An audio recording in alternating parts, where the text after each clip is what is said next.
Хайырлы иртә, эфирда яңалыклар программасы студияда Гөлназ Ибрахимова безнең бүгенге чыгарылышта. Зәй районында көнне төнгә ялгап эшләүче игенчеләр хезмәт җитештерүчәнлеген арттыруның гади чарасын тапканнар. Казанда танылган дин әһле, җәмәгать эшлеклесе Апанай мәчете имам хатибы Вәлиулла хәзрәт Яхкубны искә алдылар. Ширмешән районының Бәркәтә авылы мәдәният йорты каршында балалар өчен махсус лагерь эшләде.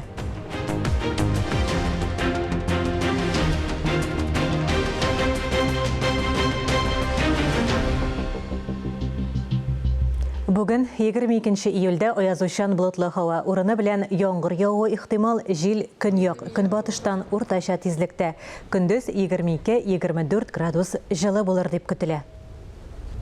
Соңгы ярты елда Казанда яңа төзелгән йортларга ихтыяҗ 2 тапкырга арткан. Гыйнвардан июньгә кадәр 13 меңгә якын килешү төзелгән. Узган ел алар 8 меңнән күбрәк булган.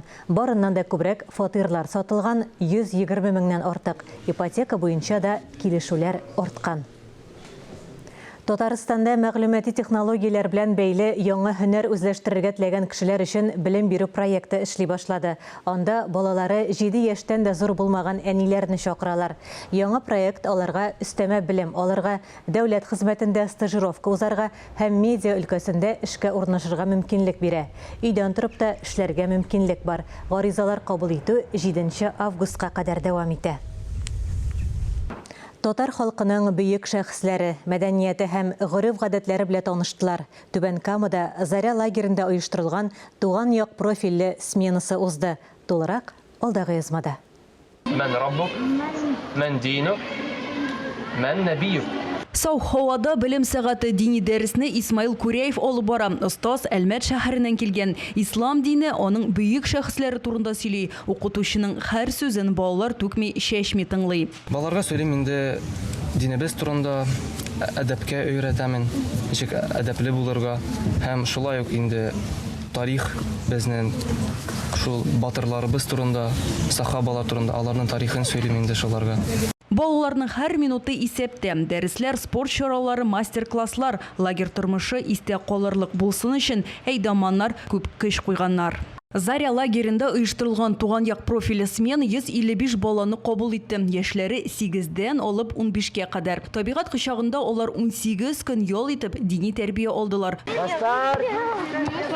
Внимание! Марш! Капчык киеп йөгерү, мендәр белән сугышу, тизлеккә када кагу. Балалар милли ярышларда үз көчләрен сынап карый алдылар. Һәрберсенә бүләкләр каралган. Балалар ислам дине кысаларында тәрбия алып, 5 вакыт намаз укып, белемнәрен ныгытып, рухи дөньясын үстерәләр. Спорт чараларында да үзләрен күрсәтеп, физик яктан да ял итәләр. Лагерның төп максаты балаларны татар халкының гореф-гадәтләре, бөек шәхесләре һәм туган як тарихы белән таныштыру. Татарстанда милли юнәлештәге сменалар башка юк. Альбина Вәлиева, Рафаль Ракыпов, Татарстан яңалыклары өчен Түбән Камадан. Хәзинә галереясендә нәсел нигез йола дип исемләнгән күргәзмә ачылды. Экспозиция татар гаиләсенә, нәселенә һәм туй традицияләренә багышлана. Күргәзмә идеясе 19-20 гасырда татар гаиләсенең тирәнлеген күрсәтүдән гыйбарәт. Гаилә елы уңайнан ачылган күргәзмә экспозициясе берничә юнәлешне били. Шулай да төп фикер нигез. Нигез бар икән, нәсел кала дигән сүз. Татарлар элегелектән йорт җирләрне бизәп, матурлыкка омтылып яшәгән. Һәрберсендә шушы нәселнең, шушы гаиләнең үзенчәлеге саклана. Татарның милли үзенчәлеге менә шушы тормыш атрибутларында сакланып калган. Күргәзмәдә Санкт-Петербург каласыннан килгән бер төркем кызларны очраттык. Алар бергә махсус милли рухта киенеп килгән. Оештыручылар татар халкының гореф-гадәтләре никадәр җаваплы булганын күрсәтергә тели. Моның дәлиле булып Бакыяга урманчы коллекциясеннән 1821 елга караган кулъязма Коръән урын алган. Яңа гаилә туганда, яңа тормыш башланганда гаилә беренчедән фатиха алсын, аның бөтен эшләре Алла белән берлектә булсын, аның эшләре бөтенесе изге булсын. Менә шуңа күрә киленгә, яшь киленгә, яшь кияүгә шундый Коръәннәр бирә торган булганнар. Татарларның яңалыкка омтылып яшәүче милләт икәнен сакланып калган фотосурәтләр чагылдыра. Аларга ихлас теләкләр язып, бер-береңә бүләк итү күркәм күренеш булган. Кара, штан балагын җилберткән, димче килә дип әйтә торган булганнар элек, һәм бу үзенчәлек буенча димчеләрне башкалардан аерганнар. Димләү халкыбыз йолаларының берсе. Йолалар нәселне дәвам итүдә аерым урын алып торган. Күргәзмә йолаларны кире кайтаруга ярдәм итә. Birine jiyu, kızını uzattu, kız yılatu, su yolları күрсәтү, алар барысы да әле сакланган җирләр бар. Әмма шәһәрләрдә инде менә кызганычка каршы бик андый йолаларны күрмибез. Һәм шуңа күрә дә менә әлеге күргәзмә белән инде шәһәрләргә дә, авылларга дагы шушы йолаларны өйрәнү турында, аларны саклап калу турында күрсәтәсе килде. Эльза Ахмеджанова, Николай Асуховский, Татарстан яңалыклары. Россиядә беренче ислам әдәбияты нәшриятына нигез салучы, күп санлы дини һәм тарихи хезмәтләр авторы, актив публицист, Апанай мәчете имам хатибы Вәлиулла хәзрәт Яқубны искә алу чаралары үтте. Мөселман зиратында аның кабри янында Коръән укылды, дуга кылынды. Ул 2012 елда фаҗигале төстә һәлак була. Вәлиулла хәзрәт калдырган мирас киләчәк буыннарга бүгендә иң мөһим әманәт. Тарихта аның кебек күп китап әзерләп бастыручы әлегә юк. Апанай мәдрәсәсе бинасында Россиядә игълан ителгән гаилә елы, Татарстан мөфтияте тарафыннан игълан ителгән гаилә һәм хәләл яшәү рәвеше елы кысаларында гаилә проблемалары һәм аларны чишү юллары дип исемләнгән темага түгәрәк өстәл узды. Хәзерге вакытта гаиләләр таркала. Беренчедән белемсезлектән, икенчедән кайбер гаиләләр хисләргә генә таянган. Ягъни чын гаиләнең, гаиләдәге саф мәхәббәтнең нигезе ул Аллаһ Тәгалә карата булган мәхәббәт. Әгәр дә күңелдә Аллаһ Тәгалә карата мәхәббәт булса, бу күңел башкаларны хөрмәт итәчәк. Шарада остазлар, мөгаллимнәр, төрле иҗтимагый оешмалар, ЗАГС идарәсе вәкилләре, дин әһелләре катнашты. Гаилә корган вакытта яшьләр үзенең әтисе белән һәм әнисе белән ничек муамәлә кылырга, нинди мөнәсәбәттә булырга аларга карата, һәм әти әнисе нинди мөнәсәбәттә булырга тиешле менә шул яшьләргә аны карарга кирәк. Бүгенге татар гаиләсен саклау һәм яклау буенча Бөтендөнья татар конгрессы шактый эш башкара. Яучылык хәрәкәте белән шөгыльләнүчеләр дин асылында татар милләте кыйммәтләрендә. Шуңа күрә мин уйлыйм, без бүгенге көндә дин әһелләре белән бу юнәлештә юлдашлар һәм бергә эшләргә кирәк. Гаилә кыйммәтләрен саклау, хәләл җифет сайлау, бала тәрбияләү, мөнәсәбәтләрне яхшырту уңаеннан бүгенге көндә яучылык хезмәте киң колач ала бара. Казанның гаилә мәчетендә таныштыру үзәге эшләвен әле күпләр белеп тә бетермидер. Беләсезме, нинди кешеләр килә? Менә теге бөтенесе образование белән, төпле, әдәпле, укыган, яхшы эшли торган кешеләр килә. Чөнки алар теге гел занятой булгач, алар уже аларның вакыты юк. Шулай ук әлеге чарада татар телендә олуг дин галиме имам Н. Нәсәфинең Гакыйдә китабы да тәкъдим ителде. Бу китап электректән татар мәдрәсәләрендә өйрәнелгән. Бу китапта Абу Хафс ан-Насафи дигән галим иман мәсьәләләре турында аңлата һәм ул дәреслек формасында әзерләнде. Ныклы тату гаиләнең нигезе мөселман традицияларын саклап, бер-береңә хөрмәттә булу. Ләйлә Зайнуллина, Фәрит Җәләли, Татарстан яңалыклары. Көне-төне кырда эшләүче авыл хуҗалыгы хезмәтчәннәренең нәтиҗәле эше өчен шартлар булырга тиеш. Тәмле итеп тукландыруны оештыру уңышның яртысы дигән сүз. Зәй шикәре агрофирмасы пешекчеләре менюны төрләндереп, ризыкны идәгечә тәмле итеп әзерли. Һәр иртәдә беренче, икенче ашын өлгертәләр, шул арада коймагын да басып куялар. Сүзебез Зәй шикәре агрофирмасы хезмәтчәннәрен тәмле ризыклар белән сөендерүчеләр хакында. Өч пишмаклар, мантылар, пилменнәр ясыйбыз. Булочкалар ясыйбыз. Лузалия Файрушинага әниле кызыл Алевтина һәм Валентина Егоровалар да ярдәм итә. Ризык әзерләү өчен аш бүлмәсендә уңайлыклар җитәрлек. Беренче һәм икенче ашларны һәрвакыт төрләндерергә тырышалар. Алар янына яшелчәләрен пешереп, салатын да ясыйлар. Чүпрәле камырдан чәйгә татлы ризыклар да әзерләргә өлгерәләр. Урак өстендә көненә 70-80 кеше ашаталар.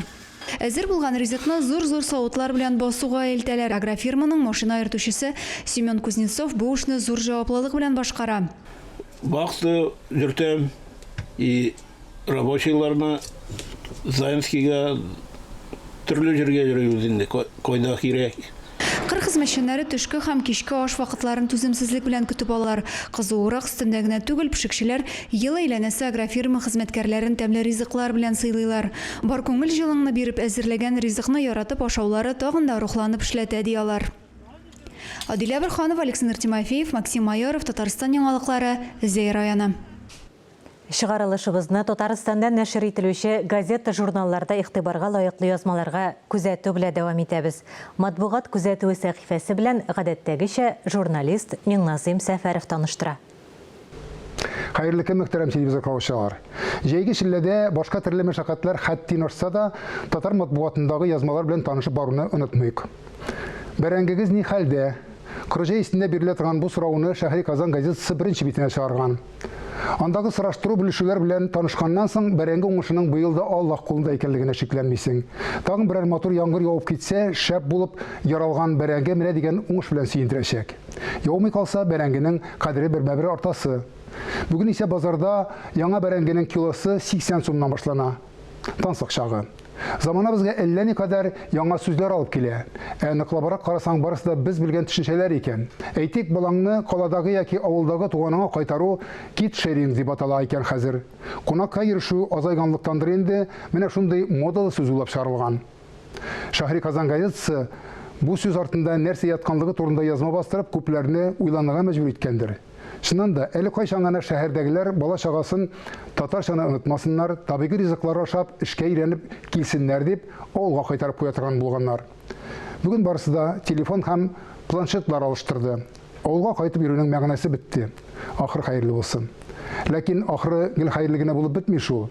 Республикада ата-аналары алып биргән квадроцикл, мотоцикл, скутер, питбайк һәм тагын әллә никадәр хәрәкәтләнү чаралары белән балаларның фаҗигага юлыгу очраклары артты. Казанда, Лаеш, Биектау районнарындагы шундый һәлакәтләрдә балалар үлеме күзәтелде. Куркыныч уенчы катланган балаларны кем туктатыр дип сирән сала батан Татарстан газетасы бу проблема уңаеннан. Аңлашыла инде, монда тыю юлы белән әллә ни ярак итеп булмый, ләкин тулы ирек бирүдә кеше гомерләре белән исәпләнә бит. Эшләргә эшләп алганның кадерен белергә өйрәтергә кирәк дигән нәтиҗә чыгарылган газета материалында. Акчаны ничек янга калдырырга, тупланган кадәресен ничек тотарга, миңа акча җитми диючеләргә ни эшләргә? Ватаным Татарстан газетасы журналисты әнә шундый көндәлек тормышта килеп туган сорауларга җавап рәвешендә киңәшләр, белгеч фикерләрен туплап биргән. Кеше акылы кешегә ярамый дисәләр дә, дөньяның кай тарафка барганлыгын чамалап тору зыян итмәстер. Татарстанда яңа уку елына 2000 укытучы җитми. Бу кытлык Казан, Чаллы, Әлмәт, Лаеш, Лениногорск һәм Түбән-Камада аеручанлык сизелә дип яза шул ук Ватаным Татарстан газетасы. Педагогларны кайдан табарга дип сорый журналист һәм җавапларны да урнаштыра. Укытучының дәрәҗәсен күтәрергә ди, үзе дә шул өлкәдә гомере буе эшләгән ветеран укытучы. Укытучы иң зур хезмәткә калып эшләргә тиеш. Шулай булганда берни дә кытлык сизелмәячәк. Дөнья тәҗрибәсе шуны раслый. Казан утларының ел санында Телләр комиссиясе тарафыннан үткәрелгән бәйгедә беренче урын алган Әлфис Гаязовның «Кайсы яктан чыгасың бу кояш» романы, Нурания Гыйльметдинованың «Мөнбәрле мөгаллим» повесте, Ркаил Зайдулланың яңа хикәяләр урын алган. Укудан һәм фикер йөртүдән аерылмыйча яшәүчеләрдән булсак дигән фикердә бүгенге сезнең белән сау булашам. Исәнлектә күрешик. Хөрмәтле телевизор караучылар, берничә минуттан эфирыбызны дәвам итәрбез. Бездән аерылмагыз.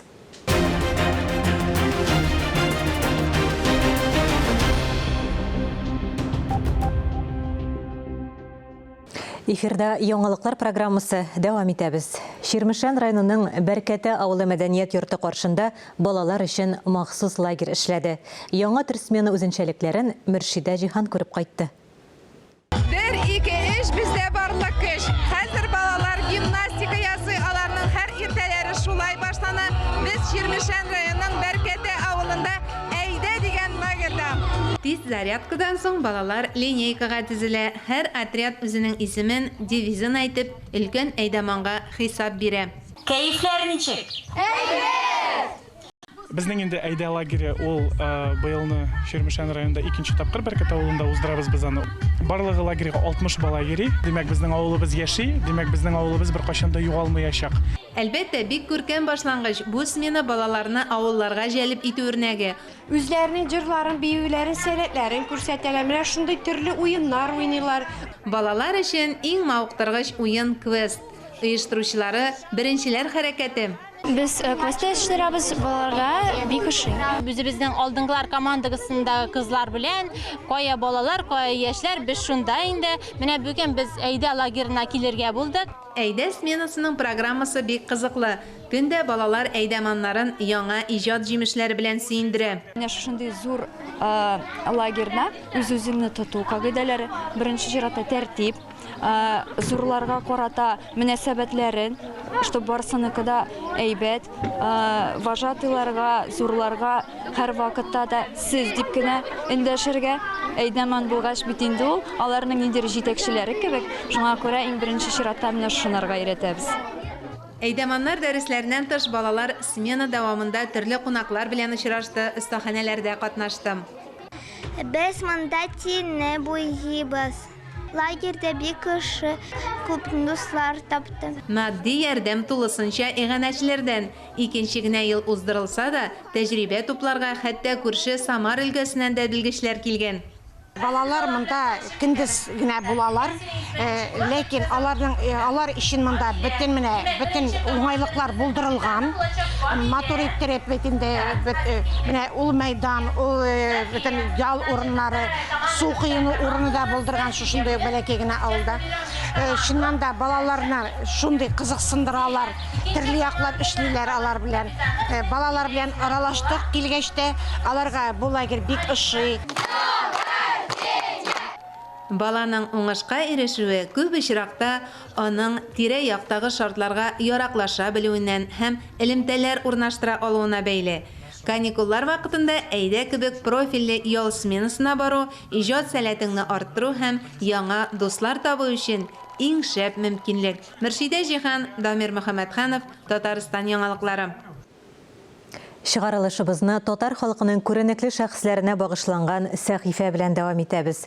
Бүген сүз педагог, тәрҗемәче, тел белгече, атаклы Хәлфиннәр нәселеннән булган Ибраһим Хәлфин турында.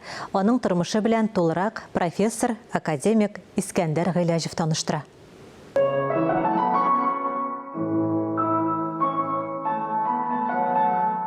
Педагог, тел белгече, тәрҗемәче, коллежский асессор Ибраһим Исхак улы Хәлфин 1778 елда Казанда Иске Татар бистәсендә туа. Бабасы киң белемле тәрҗемәче һәм педагог Сәгыйд Хәлфин Казан адмиралтейство конторасында тылмаш 1767-69 елларда яңа кануннар комиссиясе депутаты була. Әтисе шулай ук тәрҗемәче һәм педагог Исхак Хәлфин дәүләт учреждениеләрендә эшли. Гимназиядә татар теленнән белем бирә. Бабасы һәм әтисе җитәкчелегендә Ибраһим төпле белем һәм яхшы тәрбия ала. Камил дәрәҗәдә үзләштергән рус теленнән тыш, ул гарәп, фарсы, төрек һәм латин телләрендә белә. 1800 елда 22 яшендә Казандагы беренче ир балалар гимназиясенә татар теле укытучысы итеп билгеләнә. 1812 елдан башлап гимназиядә эшләү белән бер рәттән Казан университетында да татар теле буенча лекцияләр укый. 1823 елдан адъюнкт профессор. Татар теленнән тыш ул гарәп һәм фарсы телләреннән дә укыта. Ибраһим Хәлфин татарлардан Казан университетында укыта башлаган беренче кеше. Укыту эшчәнлегеннән тыш Ибраһим Хәлфин башлыча мөселман дини әдәбияты, дәреслекләр, шәрхиятчеләрнең хезмәтләре, шулай ук медицина өлкәсенә караган китаплар нәшер ителә торган Азия басмаханәсендә цензор булып эшли. Төп эшенә өстәп барлык диярлек басмаларның мөхәррире һәм тәрҗемәчесе дә була. Укыту процессын яхшырту һәм уку ярдәмлекләренә булган ихтыяҗны канәгатьләндерү максатыннан Ибраһим Хәлфин татар теленең этимология һәм лексика алифбасы Азбука и этимология татарского языка китабын яза. 1804 елда 1200 дана тираж белән басылып чыккан бу әсбаб татар телен өйрәнү өчен төп уку ярдәмлеге булып китә. Аннан Казан гимназиясе һәм Казан университетында гына түгел, Әстерхан, Уфа, Оренбург һәм башка шәһәрләрдәге уку йортларында да файдаланалар. 1809 елда Ибрахим Хальфинның Казан император гимназиясендә гарәпчә уку кагыйдәләре белән укытыла торган татар теле әлифбасы һәм грамматикасы, азбука и грамматика татарского языка с правилами арабского чтения, преподаваемые в императорской Казанской гимназии китабы басылып чыга.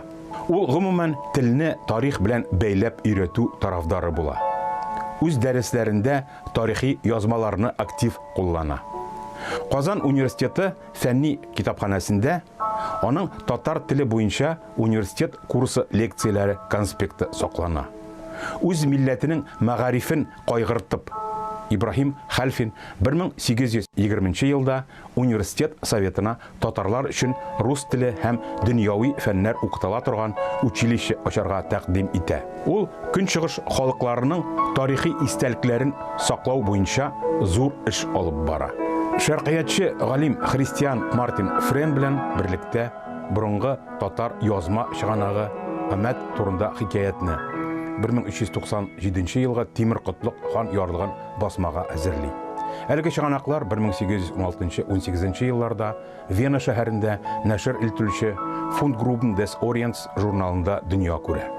Ярлыкның Европадагы беренче басмасына аңлатмаларны Ибрахим Хальфин әзерли.